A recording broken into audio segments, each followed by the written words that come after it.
Hi guys, welcome back to girls expect too. இந்த வீடியோவில் நம்ம பார்த்திங்கன்னா ஹிந்தியில் ரொம்ப சூப்பர் டூப்பராக போயிட்டு இருந்த சீரியலில் ஒன்று தான் குண்டலி பெக்கியா. இந்த சீரியல் அப்படின்னு சொல்லிட்டு பார்க்கும்போது ஒரு 7 இயர்ஸ் வந்து டெலிகாஸ்ட் பண்ணிகிட்ருக்காங்க. நல்ல ஒரு ரெஸ்பான்ஸ், நல்ல ஒரு ஃபேன்ஸ், டாப் டிஆர் ரேட்டிங்கில் இருந்தாங்க. இந்த சீரியலில் இருந்து ஹீரோயின் ஸ்ரத்தா வந்து குவிட் ஆகிட்டாங்க. இது ஆல்மோஸ்ட் எல்லாத்துக்குமே தெரியும். ரீசெண்டாக இதை வந்து மெயின் சேனலில் நான் ஷேர் பண்ணியிருந்தேன்.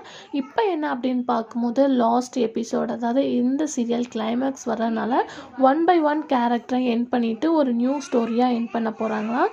ஆல்ரெடி ஹீரோயின் ஸ்ரதா எண்ட் ஆனப்போ இப்போ பார்க்கும்போது அதில் ஆக்ட் பண்ண ஒரு ஃபேமஸான ஆக்டரும் வந்து நானும் இதில் விட்டு குவிட் ஆகிட்டேன் அப்படின்னு சொல்லியிருக்காங்க. அவங்களோட ஸ்டோரி லைன்ஸ்லாம் 1 by 1 கட் பண்ணிவிட்டு லாஸ்ட்டு ஃபைனல் ஸ்டோரியை கொண்டு வர போகிறாங்க. ஸோ ஹீரோயின் குவிட் ஆகிட்டாங்கன்னு சேடாக இருக்கும்போது சீரியலும் எண்ட் அப்படின்ற மாதிரி ஒரு ஷாக்கிங்கை ஷேர் பண்ணியிருக்காங்க. இது ரியலாக வந்து ஒரு ஹிந்தி ஹீரோஸ்க்கு மிகப்பெரிய சேட் நியூஸ் தான். 7 இயர்ஸ் ஜேர்னி எப்படி இருக்கும் அப்படின்னு சொல்லிட்டு உங்களுக்கே நல்லா தெரியும். ஸோ இந்த சீரியல் வந்து கிளைமேக்ஸ் வந்தாச்சு. ஸோ சீரியல் எண்ட் ஆகிறத பற்றி நீங்கள் என்ன நினைக்கிறீங்க அப்படின்றத கமெண்ட்